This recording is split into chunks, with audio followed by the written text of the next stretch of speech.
कुरकुरीत अशी तिळाची चिक्की बनवण्यासाठी 1 वाटी तीळ घेतले, मंद आचेवर 3 ते 4 मिनिटं भाजून घ्यायचे। 1 चमचा साजूक तुपामध्ये 1 वाटी गूळ अगदी बारीक चिरून घेतलाय। गॅस अगदी कमी ठेवायचा, कमी आचेवर एकसारखे हलवत याचा आपल्याला पाक बनवून घ्यायचा आहे। एकसारखे हलवत राहायचे, गॅस कुठेही फुल करायचा नाही। अशा पद्धतीने फेसाळलेल्या स्वरूपाचा आपला इथे पाक तयार होतो, हे बघा।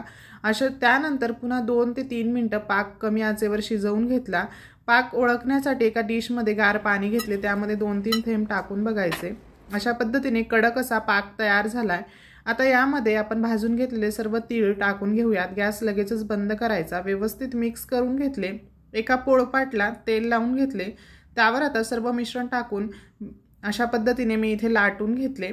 गरम असतानाच याच्या वड्या पाडून घ्यायच्या व थोडे कोमट झाल्यानंतर ह्या वड्या आपण काढून घेऊयात। अशा पद्धतीने आपली तिळाची चिक्की इथे तयार झाली आहे।